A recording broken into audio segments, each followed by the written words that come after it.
Hello friends, I made this form. My name is Lauren, and today I have for you a reading, a collective reading around our sun moving into Gemini. Gemini season is almost upon us. It will be here on the 21st. And to get us into the vibes, we are going to be reading, or I'm going to be reading for you today from the Golden Art Nouveau Tarot. So, pull out your crystals, get comfy, drink your water,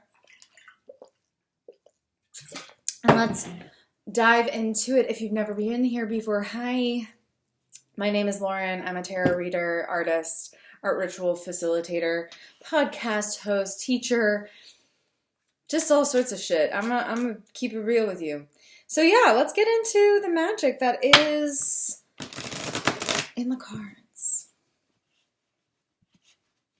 This is the deck that I used for my wedding, except I used the mini version. There was a card at everybody's seat.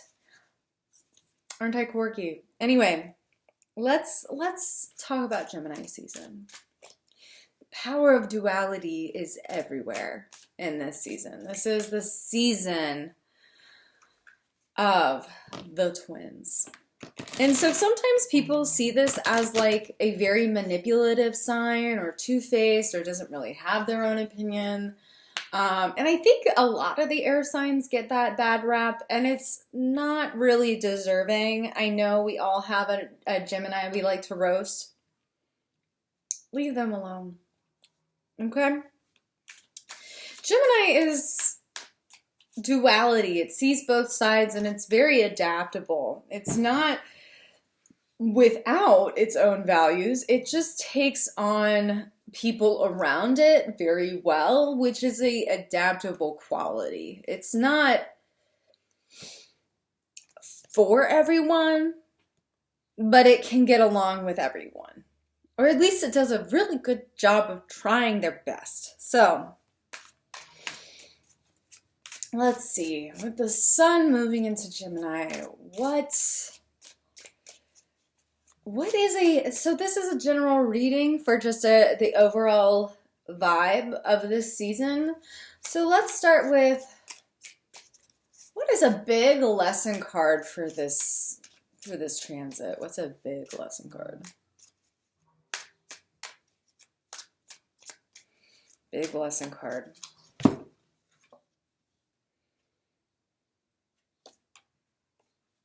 Two of Swords. Well, one, we're right into the air energy because Swords is representative of air, but also of the mind. So even though this is more of a card associated with Libra, we're still in the ballpark. Two of Swords is a reminder that we can tap in by closing out. By closing out the voices that are maybe trying to overwhelm us. It's also a card that is about like learning when to lower your guard down and let in trust. It's also a card about connecting to your subconscious. We see the moon here, we see the swords in this crossed position. So yes, there's closed off so that we can tap in.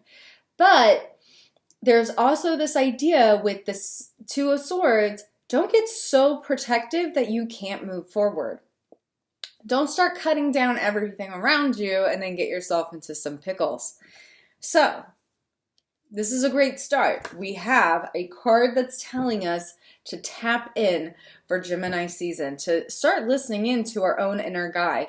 Because as Gemini goes, we will probably get pulled around quite a bit. We got lots of energies trying to take us here, there, and hither and hither. All right? So, know when to hold them, know when to fold them, as I say all the time. So, Two of Swords is coming to us hot, letting us know that this Gemini season, we're going to be thinking about a lot of big things and needing to really learn how to quiet the outside voices because, whoop, baby, there's going to be some. I just have a feeling. Gemini season is also a last sign before we start summer. So that mutable energy gets gets a bad rap. It doesn't deserve it. Doesn't fucking deserve it. You know who does? Pisces. Just kidding. I love every sign of the zodiac. I play no favorites. Except for Capricorn. That is my favorite.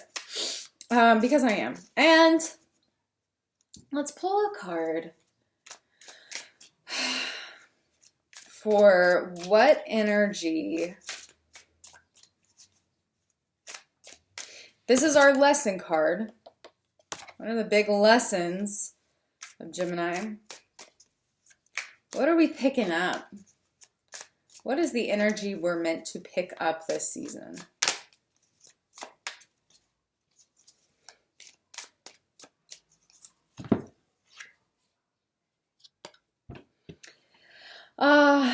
Six of Cups, the nostalgia card. Also, the card of childlike wonderment, of child self, of nurturing the inner child and that sweetness. So let's pick that shit up. Let's pick it up. Now, do you need to pick it up to put it away? I don't know. This is collective. So you tell me what to do with this shit. But what we're picking up might feel like just reflecting on the things that used to work for you. What allowed you to live sweetly as a child that you've lost connection with? What allows you to be soft and sweet? And how can you embrace that childlike wonderment? Cups are also the heart. So when we see cups in a reading, I tend to see that as how are we meant to listen to our heart? We're meant to kind of like think about the past a little bit. Not live there, but think about it. In what way? Well, a big way would be to reflect on things that really nurtured you as a child or nurtured you in the past. And how can we bring those things back? Some things can't be brought back, and that's okay. But how can we bring certain things that were really helpful to us back? All right, let's keep it moving and grooving with one last card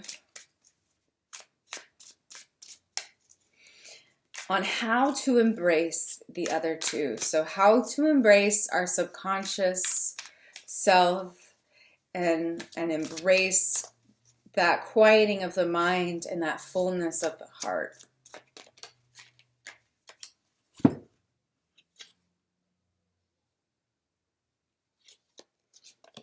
Eight of Pentacles. Not everybody's favorite in response to this, but do the work. Put yourself into the work that you love. It is time. It's time to climb back up on that horse. It's time to put your nose back to the grindstone. It's time to do some of the inner work. It's time to go back to therapy, maybe. It's time to pick up another self-help book or put down the self-help book and go to the gym or go ask for help. It's time to do the work that is part of your journey on earth. Your physical work on earth. Physical work doesn't always mean 9 to 5, I'm working 9 to 5. No, sometimes your physical work on earth is how you're nurturing others, yourself, or your family. Some of the work that we have to do is breaking generational curses by making peace with what we cannot change.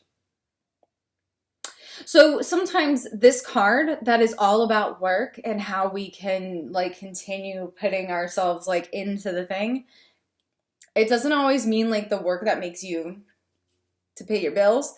Sometimes it's the work for your spirit, for your body to feel better. Like it can be so many things. Again, this is general. So just roll with me. Walk with me, if you will.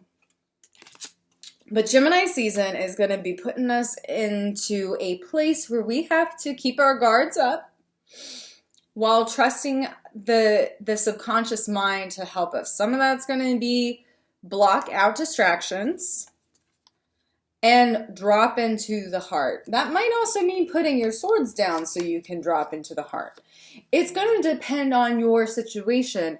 Are you super guarded lately? Soften. Are you kind of all over the place and need direction? Listen in. Stop going outside yourself. Listen in. But we're listening in to come to the heart. Or going to the heart will help you listen in. Either way, you need to do that inner work. And that's where the Eight of Pentacles comes in. Sometimes it's really fucking hard to get back to this place where we can be soft and just listen and feel and be intuitive. But that's possibly some of the biggest work that we have to do in this life, and possibly the biggest work that you need to be doing for this Gemini season. So, big takeaways are the subconscious mind is going to be a focus. Listen in on your dreams. Maybe start taking a dream journal to bed before you go to sleep. Write something down, maybe an intention for your dreams and the work that you will do, because you want to live back in the heart. We've all been separated from our heart space. We've all been told we got to put our feelings aside and just do certain things because we got to do them. And yeah, sometimes we do. Sometimes we got to fucking put on the big boy panties and move past this idea of, well, I want to do things this way. Too bad. It's too damn bad. Like, for real. It's too fucking bad.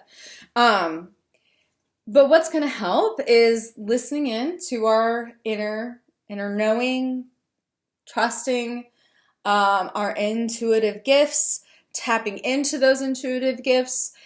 Whether or not you need to lower those swords, trust your instincts. But this might be a sign that you need to be less guarded, or it might be a sign that you need to start putting your guards up around certain people, because ultimately a big invitation this season is going to be connecting with your child self, connecting with your heart, and trying to tap back into some of the wisdom of that time in your life that as adults we get disconnected, right? Like, it's not your fault. You didn't do anything wrong to be where you're at. This is just social conditioning that you might need to work out. And then lastly, that is the work. That is the focus. That's why we're here. Life is not meant to be all sunshines and rainbows. We got to do the work. Maybe pick up the phone, talk to the person, start taking the classes, start working overtime at work. Like, listen to your intuition, connect with that so that you can trust your inner child and think about the sweet things that matter to you and do the work to get you where you actually want to be. Not in a loop cycle, but in a spiralic out and over, as Lindsay Mack likes to talk, the spiralic journey of life, right? So Lindsay Mack is a great tarot reader and tarot teacher, so just shout out to Lindsay Mack. But that is my reading for Gemini season. If you found this helpful, share it with a friend, family member, someone you love, hate, or lust after. It's really up to you. Give it a like if that also is within your fancy, because it does make a difference in engagement. And of course, as always, links down below if you want to work with me privately and or join my Patreon, where every month we talk about art as ritual, because art is a spiritual practice and another way to engage with your inner child. But no pressure there. I love you. I hope that this was helpful. And until next time, bye-bye.